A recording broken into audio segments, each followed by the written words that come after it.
Assalamualaikum warahmatullahi wabarakatuh. Apa kabar? Semoga sehat selalu, sehat walafiat, sehat jasmani dan sehat rohani.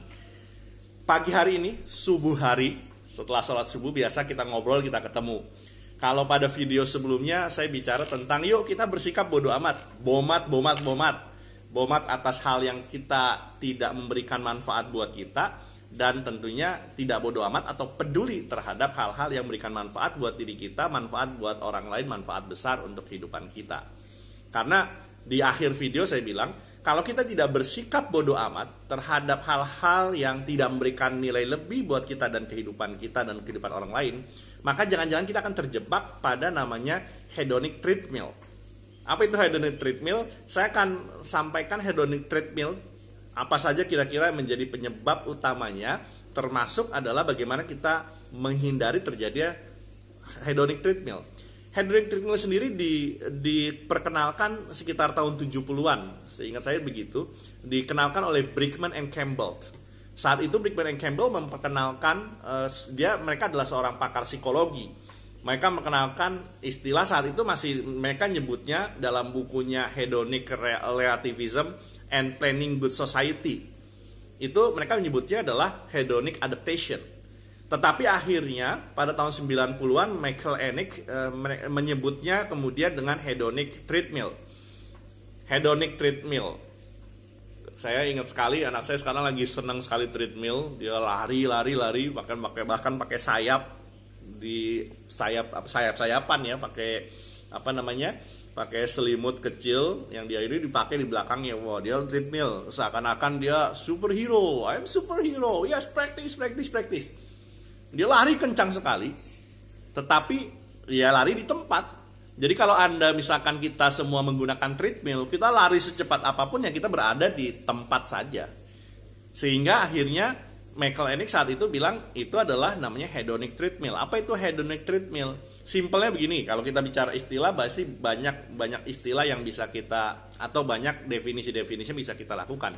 Kalau simpelnya yang saya pahami terkait dengan hedonic treadmill atau hedonic adaptation di buku aslinya Brickman and Campbell tentang hedonic relativism and planning good society, saat itu adalah simpelnya adalah kita itu merasa diri kita tidak mendapatkan apa-apa atas semua pencapaian yang kita sudah dapatkan, atau kita tidak merasa bahagia terhadap apa yang kita miliki, padahal kita sudah mengumpulkan banyak kesuksesan, tetapi kita merasa kita tidak sukses, kita merasa tidak bahagia.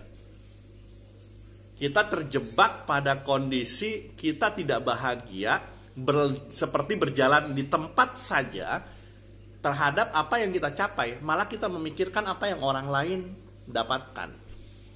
Itu kira-kira yang saya pahami, simpelnya itu menjadi sebuah, akhirnya saya katakan ini sebuah definisi pemahaman saya atas hal itu, termasuk adalah penyebabnya. Jadi membuat orang tidak bahagia adalah terjebak pada hedonic treadmill.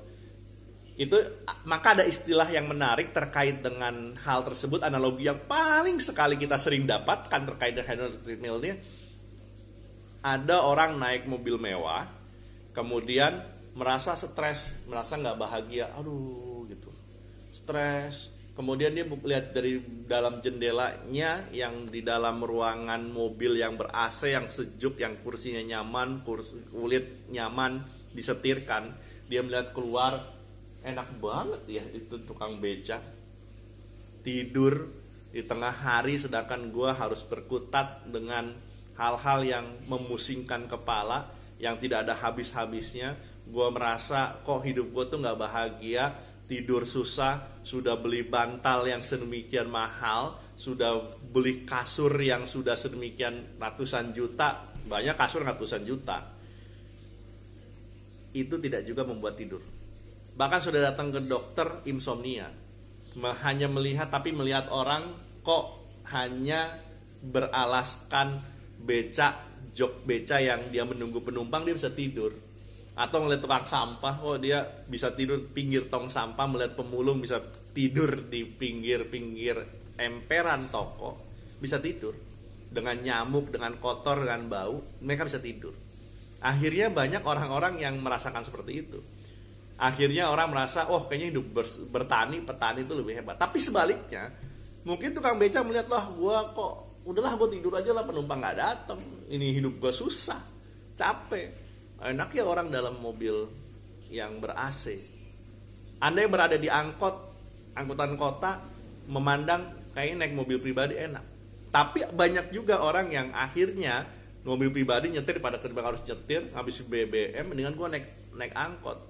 Jadi ada yang begitu akhirnya, saling merasa hidup orang lebih sukses ketimbang hidup gua.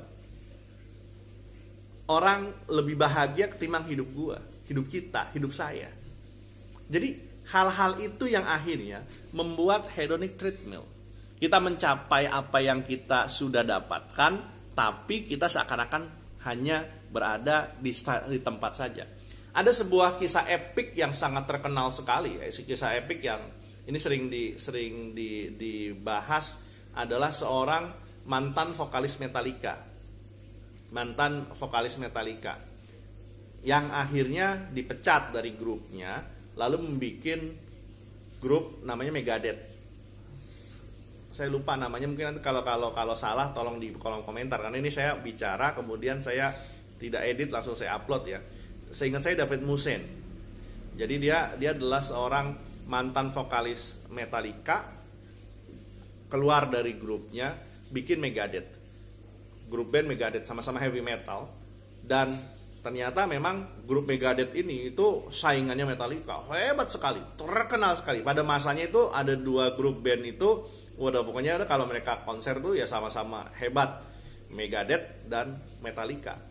Tapi sampai di akhir hidupnya, dia menyesali, kenapa kok gue tidak bisa menyaingi Metallica. Seakan-akan Metallica itu lebih hebat dari dia dan dia tidak sukses. Akhirnya di masa hidupnya dia kondisi tidak bahagia. Sampai akhirnya dia menyesali terus, padahal sudah bikin Megadeth yang sudah luar biasa hebat, semua orang mengakui kehebatannya untuk ini lagi-lagi untuk di dalam dunia musik. Akhirnya orang menyebut ini ya, namanya hedonic treadmill. Atau kita melihat lo kok itu dulu waktu sekolah kok dia kayaknya, kalau kita lihat dia tuh nggak hebat-hebat amat prestasi di sekolahnya, tapi kok sekarang lebih sukses dari gua ya, padahal gua dulu juara 1, gua orang hebat, gua berbakat. Kalau kita berpikir tentang itu, yang terjadi kita akhirnya tidak merasa bahagia. Yang terjadi adalah kita merasa iri. Maka ada sebuah hal menarik. Kalau kita lihat hedonic treadmill ini bisa kita kaitkan dengan iri dengki, rasa tidak bersyukur. Padahal kalau kita bersyukur, Tuhan Allah SWT akan berhamakan nikmat. Tapi mereka yang tidak bersyukur, maka ia akan mendapatkan sesuatu yang menyakitkan tentunya. Atau kalau kita iri sama pencapaian orang, kita tidak akan menghasilkan sesuatu yang produktif buat kita, malah kita destruktif terhadap diri kita. Maka ada sebuah kata-kata menarik. Iyyakum wal hasada, fa inal hasada ya'kulul hasanah kama ya'kulun narul hatobah. Itu dalam bahasa Arab. Bahasa Indonesianya adalah jauhkan iri dengki. Jauhkan perasaan kita ingin mendapatkan atau iri dengki yang akan memakan kebaikan kita. Karena iri dengki itu akan memakan kebaikan kita.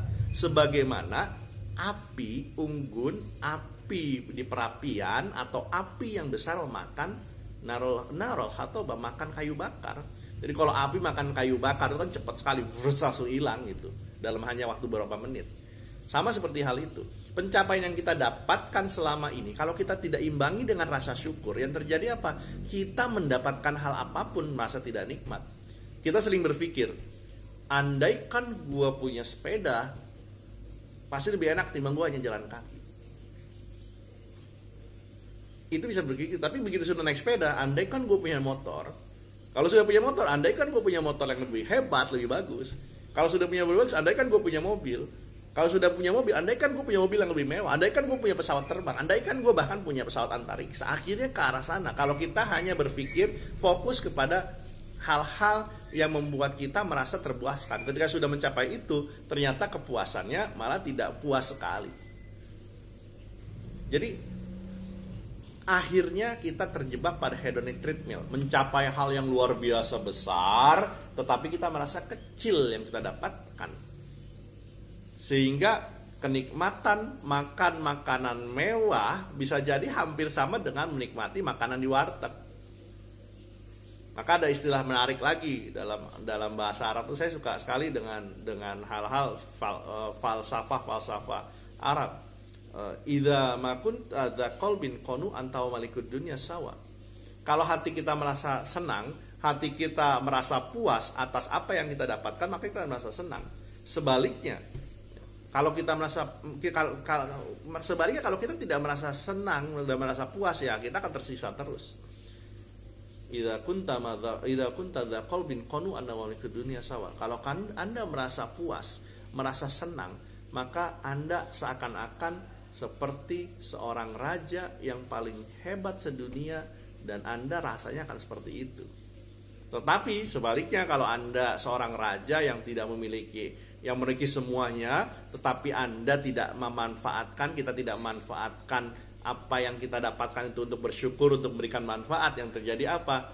Nggak bahagia. Berapa banyak para orang-orang sukses yang akhirnya, orang sukses menurut pandangan umum, ya terkenal, ya punya kekayaan, akhirnya meninggal, mati dalam kondisi narkoba, overdosis, obat-obatan, dalam kondisi, ya kalau kita bilang ya kondisi tidak husnul khotimah. Banyak hal yang seperti itu. Maka hindari namanya hedonic treadmill. Hedonic treadmill itu muncul dari kita. Maka bagaimana kita menghadapinya atau menghindari namanya hedonic treadmill? Paling tidak ada 5 hal. Yang pertama adalah kita harus menyadari dulu. Itu kesadaran terpenting, itu adalah kesadaran yang paling pertama kalau kita terjebak pada hedonic treadmill. Tapi kalau kita tidak menyadari kita terjebak pada hedonic treadmill, kita sudah diingatkan, akhirnya kita akan terjebak makin dalam. Kita terjebak pada kondisi, kalau sudah masuk lubang itu semakin lama itu kayak seperti pasir hidup atau pasir pengisap. Kita masuk ke sana, kita semakin bergerak mencapai sesuatu, malah kita semakin terjebak masuk ke dalam. Sehingga yang terjadi apa? Yang terjadi bukannya kita keluar dari pasir itu malah tenggelam. Bukan kita keluar dari hedonic treadmill, tapi malah kita masuk ke dalam hedonic treadmill, akhirnya stres, akhirnya bisa jadi kita akan terjebak pada kondisi itu. Betapa banyak masyarakat yang orang-orang yang akhirnya bunuh diri karena merasa tidak puas dengan pencapaian dirinya, merasa tidak bisa bahagia untuk mencapai kehidupannya, adalah karena terjebak lebih dalam hedonic treadmill. Jadi sadari dulu kita terjebak pada hedonic treadmill, kita keluar. Lalu kemudian kita tentukan, biasanya hedonic treadmill itu terjadi karena kita terjebak pada kenikmatan duniawi. Oh, penting nggak? Penting. Hal-hal yang sifatnya pencapaian duniawi itu penting. Tetapi ingat, kita tentukan tujuan hidup kita itu apa. Saya sudah banyak bicara tentang bagaimana bisa mendapatkan makna yang lebih dalam hidup kita. Bagaimana dalam bekerja kita bisa lebih dalam ketimbang kita hanya memikirkan rekening yang masuk, uang yang masuk ke dalam rekening kita tiap bulan. Ketimbang kita fokus pada itu, nanti kita akan terjebak pada gaji 15 koma, 20 koma, artinya 15 hari sudah koma gitu, tanggal 15 sudah koma, atau 20 koma, tanggal 20 udah koma. Yuk kita tentukan tujuan kita apa. Pencapaian hidup kita tujuannya apa? Apakah tujuannya untuk menyaingi orang lain? Kalau dalam kondisi fastabiqul khairat atau berlomba-lomba dalam kebaikan, berlomba-lomba dalam amal, tanpa kita merasa harus saling menyikut kanan, menyikut kiri, maka tidak apa-apa. Fastabiqul khairat, berlomba-lomba dalam melakukan kebaikan, menebar manfaat, tanpa harus menjatuhkan, tanpa harus mengharapkan orang lain akan jatuh atau orang lain akan kalah sama kita. Tetapi bagaimana kita fokus pada kemenangan diri kita, menciptakan manfaat sebanyak mungkin. Nah, termasuk salah satunya adalah kita interaksi sosial penting. Jadi yang pertama adalah kita sadari, yang kedua adalah kita tentukan tujuan hidup, yang ketiga adalah interaksi sosial yang positif. Interaksi sosial yang positif itu apa? Contohnya adalah seringkali kita masuk ke dalam komunitas yang malah mendorong kita untuk hedonic treadmill, mengarah ke sana. Apa itu? Saling pamer terkait outfit, pakaian, bersosialita, para sosialita, para orang-orang yang pamer-pamer atas outfitnya, atas sepatunya yang minimal ya jutaan, pada tasnya, tas kecil saja dompet bisa jutaan, pakaian yang melekat dalam dirinya, jam tangan, sehingga dalam tubuhnya itu kalau dicopotin bisa miliaran. Kalau di istilahnya kalau nggak usah dirampok uangnya, rampok aja orangnya, pretelin, itu bisa miliaran, bisa jadi begitu. Jadi sosialita, bersosialisasi yang interaksi yang positif. Di antaranya apa? Mengunjungi orang-orang di sekitar kita, melihat betapa banyak orang yang masih kekurangan yang perlu kita bantu. Berapa banyak orang yang masih kita bisa bantu dengan daya utama yang kita miliki. Oh, ternyata kita bersyukur akhirnya atas pencapaian kita, bukan melihat ke atas untuk meniru dalam artian untuk menyaingi, tetapi kita melihat oh kita sudah dalam posisi yang oke, kita tingkatkan terus, wajib kita tingkatkan terus kesuksesan kita. Tetapi kita lihat kesuksesan yang kita lakukan membuat kita melihat ke bawah untuk trickle down effect, memberikan cucuran-cucuran atas kesuksesan kita untuk kesuksesan mereka, untuk kebahagiaan mereka. Nah, hal itu semuanya bisa terjadi adalah dengan cara yang keempat, yaitu mindfulness. Mindfulness itu apa? Sadar akan apa yang terjadi, sadar keberadaan kita, sadar akan hakikat diri kita di dalam dunia ini, kemudian kita menenangkan diri. Itu sesi mindfulness. Saya ada teman, itu nanti kita akan coba, suatu saat kita akan coba ngajak ngobrol teman kita namanya Kurniadi Halim, tentang dia ahlinya mindfulness. Nanti saya akan bicara itu lebih dalam dengan beliau. Nanti dalam video ini saya akan mengajak ngobrol, nanti mengundang secara terbuka pada rekan saya Kurniadi Halim. Kita akan ngobrol tentang mindfulness yang lebih dalam. Tetapi lagi-lagi mindfulness itu penting, sadar akan apa yang terjadi, sadar posisi kita, hakikat kita, sadar apa yang harus kita lakukan, menenangkan diri, bertahanus, menyendiri untuk mendapatkan apa yang sudah kita harus sadari dalam kehidupan kita, dan sehingga kita menemukan apa yang harus kita lakukan pada akhirnya. Itu penting buat kita. Nah, yang terakhir adalah atas semua itu, atas semua yang tadi saya bilang, kita harus sadari keterjebakan kita pada masuk pada hedonic treadmill, kemudian tentukan tujuan hidup, kemudian kita bersosialisasi interaksi yang positif, kita mindfulness. Yang terakhir adalah terapkan apa yang kita dapatkan dalam kehidupan kita, terapkan. Kalau hanya sekedar menyadari, adanya awareness terhadap diri kita, consciousness kita meningkat, tetapi tidak meningkatkan apa yang harus kita lakukan, tidak meningkatkan daya dobrak kita untuk mendobrak kesadaran tadi, yang terjadi sama saja treadmill, lagi-lagi treadmill, jalan di tempat. Oh, kita sadar, gue terjebak dalam hedonic treadmill, dan gue sadar dengan interaksi dengan orang lain, gue menyadari nih gue udah bagus, gue mindfulness. Tetapi kalau kita tidak menerapkannya dalam kehidupan kita, sama saja yang terjadi, kita tidak akan keluar. Cari sesuatu cara. Oh, gue udah coba banyak cara. Minimal hidup sederhana. Hidup sederhana. Sederhana itu bukan berarti Anda hidup susah ya. Ini pun satu hal. Hidup sederhana adalah hidup yang layak tanpa berlebihan. Berlebihan itu apa? Berlebihan adalah keluar jauh dari kebutuhan kita, mengejar keinginan kita. Itu seperti itu. Maka fokus pada utilitas. Saya ingat sekali ada satu teori menarik di semester 1 ekonomi.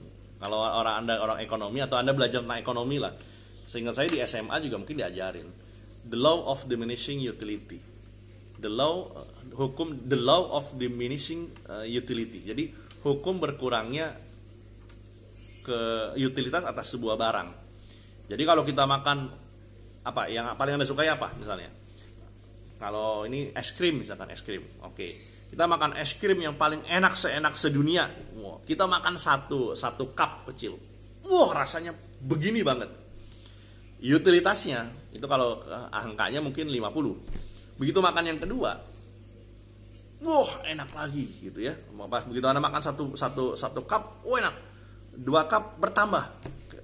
Nikmatnya tuh mungkin tidak senikmat yang pertama, tetapi kenikmatannya kalau tadi misalkan 50 jadi 70. Lama-kelamaan meningkatnya hanya 10 gitu. Yang ketiga meningkatnya hanya 10. Meningkat. 50 jadi 70 jadi 80. Makan lagi jadi 85. Makan lagi jadi 90. Makan lagi jadi 95. 95 secara keseluruhan. Tetapi kan kita sudah makan, sudah artinya apa? Kalau sebelumnya kita 50 naiknya, kemudian naik lagi jadi 20, naik lagi cuma 10, cuma 5, naiknya seperti itu. Kalau kita makan lagi gitu ya, bahkan nanti bisa muntah kita. Bisa muntah. Artinya apa? Malah nurun, udah capai 100 nih. Nah, titik kita tuh ada di titik mana yang paling nikmat? Maka katanya yang paling nikmat itu kalau minum ya saat haus.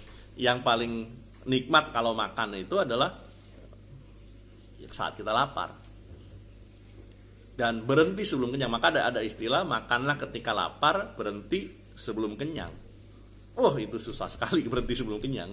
Artinya apa? Itu teori dasar itu, makan seketika lapar kemudian berhenti sebelum kenyang, itu teori dasar dari the law of diminishing utility, the law of diminishing satisfaction. Itu teori dasar sekali, dan itu adalah obat dari hedonic treadmill. Hedonic treadmill itu obatnya itu, menerapkan pola hidup itu. Jadi makan ketika lapar, berhenti sebelum kenyang, itu menyadari betapa kalau lapar itu apapun enak.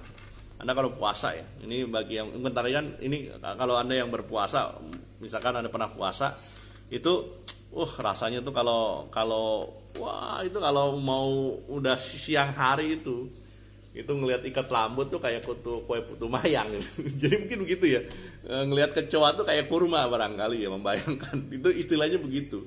Jadi kayak sebuah tuh nikmat.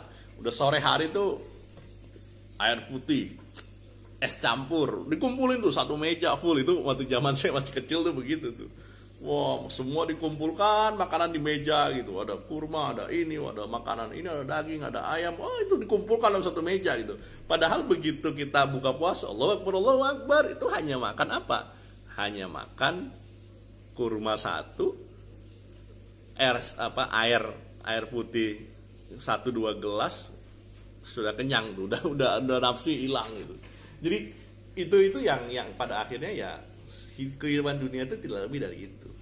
Kalau kita ingin mengumpulkan saya pengen punya rumah lebih mewah, kalau saya punya rumah lebih mewah tuh kayaknya saya bahagia. Punya rumah mewah bangun 10-20 tahun, ya bangun 5 tahun lah, rumah mewah akhirnya nggak bahagia juga, nggak bisa tidur juga, insomnia juga. Jadi akhirnya yuk mari kita ketimbang terjebak pada hedonic treadmill, yuk kita keluar dari hedonic treadmill dengan 5 cara tadi. Sadari kita terjebak pada hedonic treadmill, kemudian kita tentukan tujuan hidup kita yang lebih hakiki, yang lebih real, yang lebih konkret. Itu di video saya ada sebelumnya. Kemudian berinteraksi sosial yang positif. Kita cari, misalkan datang suatu saat ke panti asuhan untuk melihat betapa orang masih banyak membutuhkan kita. Mindfulness kita terapkan itu, dan terapkan apa yang sudah sama-sama kita sadari di atas dengan menerapkannya dalam kehidupan kita seharian kita. Itu yang dapat saya sampaikan pada ngobrol-ngobrol kita setelah sholat subuh, setelah pagi-pagi, sebelum beraktivitas, sebelum bekerja, sebelum kita menikmati waktu dengan keluarga di hari weekend ini. Kebetulan nih saya podcast ini di hari libur, jadi biasanya setelah hari libur podcast sepedahan atau treadmill atau spin bike, sepeda statis di rumah, atau jalan bersama keluarga, main ke alam terbuka, ke taman-taman terbuka untuk menikmati jalanan yang lengang, suasana yang segar, memberikan kita kehidupan yang lebih nikmat.